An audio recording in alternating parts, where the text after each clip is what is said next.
Oi, eu sou Gustavo Cunha e é justamente no momento em que você acredita que toda a esperança foi perdida que ela ressurge das cinzas como uma fênix imponente. O primeiro filme dos Caça-Fantasmas é um dos meus filmes favoritos de todos os tempos e agora, depois de tantos anos e daquele desastre que foi o reboot dirigido pelo Paul Feig, a história original finalmente vai receber o seu terceiro filme para continuar a saga desses exterminadores de pragas sobrenaturais. Antes de passar para as cenas do trailer, vamos só relembrar um pouquinho o contexto no qual se encontram os filmes dos Caça-Fantasmas no momento, certo? No total, nós tivemos 3 filmes dessa franquia. O que acontece, cara? A gente teve o primeiro filme de 1984, que foi um sucesso absurdo e se tornou uma referência de cultura pop. Na sequência, em 1989, nós tivemos o segundo filme, que não foi nem de perto tão bacana quanto o primeiro, apesar de ter ido muito bem nas bilheterias também, mas isso fez com que a Columbia Pictures deixasse a franquia congelada durante algumas décadas. Depois disso, em 2016, houve aquela tentativa de se fazer um reboot da franquia, né, com um elenco todo feminino.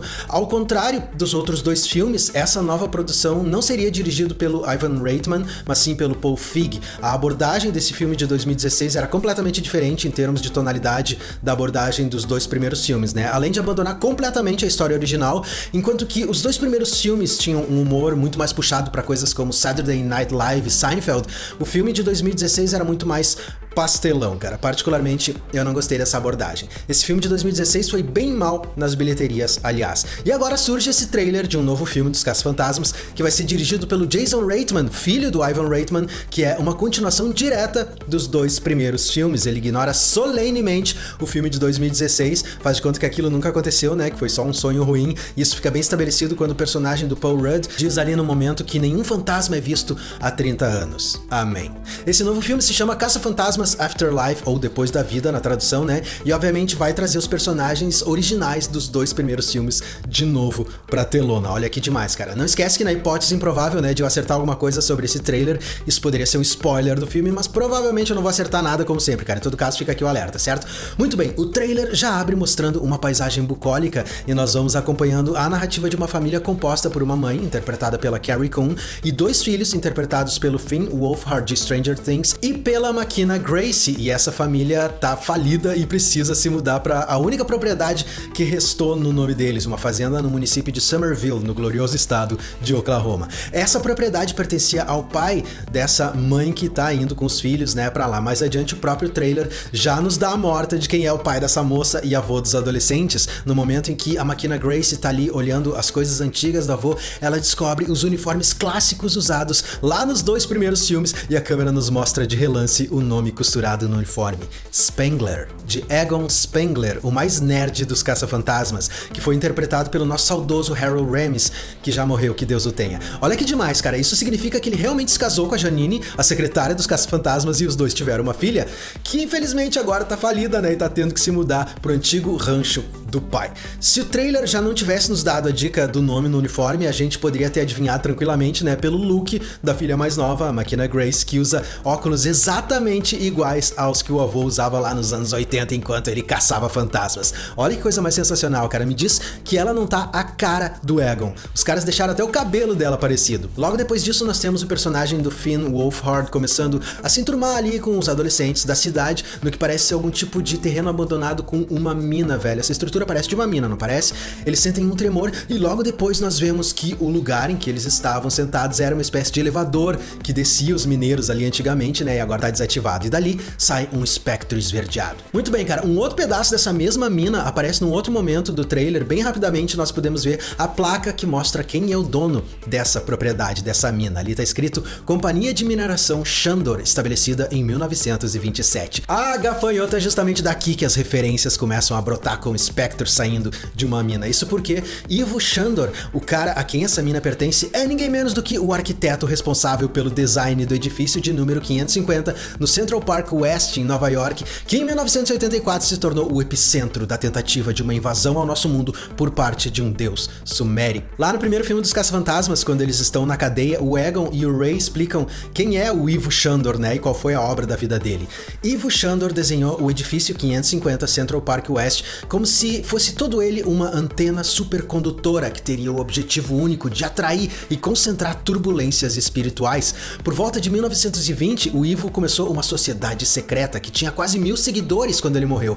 Essa sociedade secreta se chamava Adoradores de Gozer e celebrava rituais no topo do prédio do primeiro filme que tinham o propósito de atrair o fim do mundo. O prédio era feito usando materiais incomuns como vigas rebitadas a frio com núcleos de selênio puro, ligas de magnésio tungstênio e parafusos banhados a ouro. O queridíssimo Shandor projetou o edifício de maneira exatamente igual como são projetados os rastreadores que a NASA usa para identificar pulsares mortos no espaço profundo.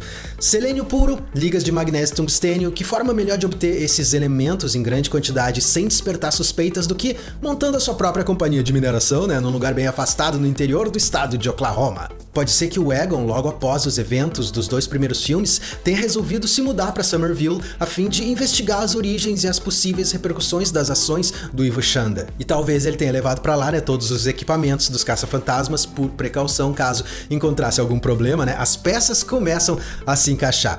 Uma vez que nós temos a citação do nome do Ivo Shandor nesse trailer, isso só pode significar que o plot desse novo filme tem a ver com a volta do mais adorado deus sumério da cultura pop, Gozer, o gozeriano, Gozer, o destruidor, Volguz Hidrohar, o rei de Cebolia. Ah, pois é, de alguma forma as portas para a dimensão do Gozer vão ser novamente abertas, talvez até mesmo por algum dos descendentes, né, dos antigos adoradores de Gozer, o grupo lá do Ivo. Se realmente for isso e o Gozer estiver de volta para tentar acabar com o nosso mundo, né, que forma será que ele poderia tomar nos dias de hoje, cara? Seja qual for, ela provavelmente não vai ser mais bacana do que Sr. Stay Puft, o monstro de marshmallow do primeiro filme. Enfim, cara, Summerville não é próxima a nenhuma placa tectônica e, portanto, não poderia ter tremores de terra como os que a cidade vem experimentando, e quem nos garante isso é o professor Gruberson, interpretado pelo Paul Rudd, que deve ser o professor de ciências, né, da escola de Summerville. O grande lance é que ele também é um grande fã dos caça-fantasmas, e é ele quem vai explicar para os mais jovens, né, o que aconteceu lá no fatídico ano de 1984 em Manhattan. O que acontece é que, depois de tantas décadas, os eventos de Manhattan em 1984 acabaram, de certa forma, mais ou menos caindo na categoria de lenda urbana, sabe? As pessoas sabem que aquilo aconteceu, existem vários vídeos mostrando o que aconteceu, mas como faz muito tempo, ninguém mais liga muito para aquilo, e alguns dos mais jovens nem sequer sabem que o mundo quase foi invadido em 1984 por criaturas espectrais. E é justamente o personagem do Paul Rudd que vai explicar para as pessoas mais jovens no filme e também na plateia, né, no cinema, quem eram os caça-fantasmas, o que eles fizeram e os equipamentos que eles usavam. Equipamentos como a armadilha de fantasmas que aparece nessa cena. Num primeiro momento, o professor Gruberson imagina que aquilo é uma das várias réplicas que devem existir, né, no Mercado Livre e no eBay para vender. Acontece que essa armadilha se encontra cheia no momento. Ela tem o mesmo brilho esverdeado que aparece ali saindo daquela mina. Um pouco mais adiante, nesse mesmo trailer, nós vemos novamente a personagem da Maquina Grace, que se chama Phoebe, no filme, se escondendo enquanto algum tipo de espectro voa por entre os ônibus escolares. Você pode notar que ela tá usando a mesma roupa de quando ela mostrou a armadilha ali, né, pro professor Gruberson. E nós vemos o próprio professor Gruberson no chão depois de algum tipo de impacto, usando também a mesma roupa daquela outra cena. Se você olhar mais ali pra trás, você vai ver que eles provavelmente tentaram ligar a armadilha numa bateria de um carro pra fazer ela funcionar, né? Claro que isso deve ter aberto a armadilha e o que quer que estivesse ali dentro conseguiu escapar. Essa coisa que escapou pode ser muito bem a mesma entidade que nós vemos mais adiante nessa espécie de usina ou silo, ou seja lá o que for isso, cara, um tipo de armazém qualquer. Ela parece estar se alimentando de alguma coisa. Eu sei que você tá pensando, cara, que esse ectoplasma aqui pode ser o Geleia, o fantasma mais famoso dessa franquia. Cara, com certeza o Geleia vai aparecer em algum momento, mas esse cara aqui não é ele, cara. Nós vemos esse mesmo fantasma sendo perseguido pelos adolescentes, né, em outros momentos. Você pode ver que ele é meio cheio de pontas, né, e também é meio cinzento. O Geleia não é cheio de pontas e tem o tom de verde bem característico, né. Esse bicho aqui é muito apagado pra ser o Geleia. O que acontece é que depois de soltarem acidentalmente o fantasma, os jovens e o professor Gruberson provavelmente vão tentar usar os equipamentos dos caça-fantasmas pra capturar o bicho de novo, né. Numa outra cena, nós temos novamente a Phoebe usando aquele detector de ectoplasmas clássico,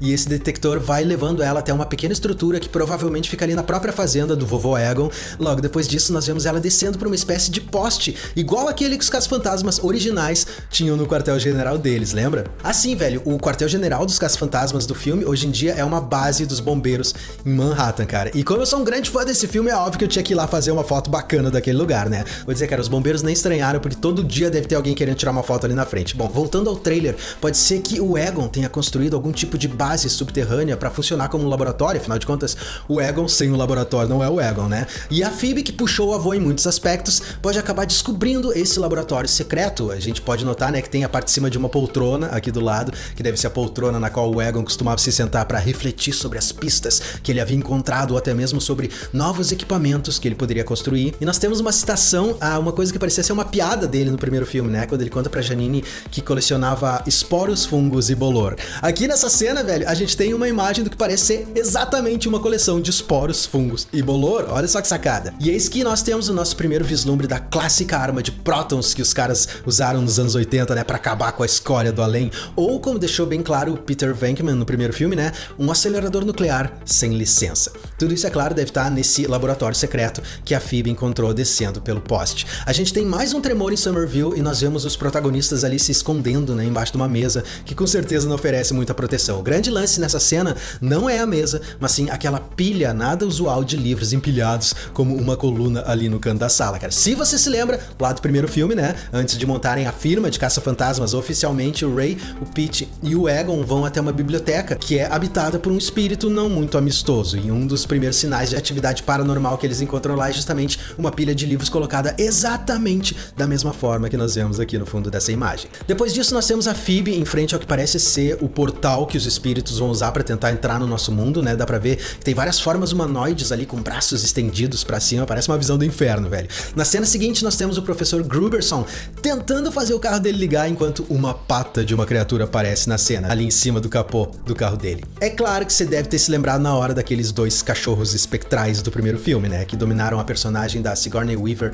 e do Rick Moranis. Se o Gozer realmente tá de volta, cara, é claro que os vassalos dele também devem estar, né? Assim como os cachorros incorporaram os dois personagens no outro filme, pode ser que eles façam a mesma coisa de novo nesse filme, né? E um dos alvos seja o professor Gruberson. Isso deixaria a mãe das crianças, quem sabe, como outra opção, para que os dois formem um par, né? Um casal, como aconteceu no filme original. Depois disso, nós temos o personagem do Finn Wolfhard tentando ligar o Ecto 1 em uma referência à primeira aparição daquele carro clássico no filme original, né? Depois que os caras deixaram ele todo pronto. E ele aparece exatamente assim, né? Com a placa de Nova York em primeiro plano. Naquela cena, ele tava novinho em folha, enquanto que aqui ele tá sendo ligado pela primeira vez depois de 30 anos. Essa bateria só pode ser uma bateria Moura, né? Pra ter durado tanto tempo. Eu achei demais esse trailer, cara. E ainda tem o fato de que todos os personagens do filme original vão aparecer novamente, né? O Dan Aykroyd, Sigourney Weaver, Bill Murray, Ernie Hudson, a Annie Potts. Velho, que chegue 2020, porque eu tô com o pé que é um leque pra ver esse filme. Cara, e por hoje era isso. Não se esquece de se inscrever aqui no canal e mandar esse vídeo pelo WhatsApp pra todos os seus amigos, pra que a gente possa tentar aumentar ainda mais a nossa família. Eu queria convidar você também pra ir lá no meu Instagram pra conhecer um pouco mais da minha vida como vocalista de uma banda de eventos. Cara, uma vez mais, muito obrigado e até a próxima.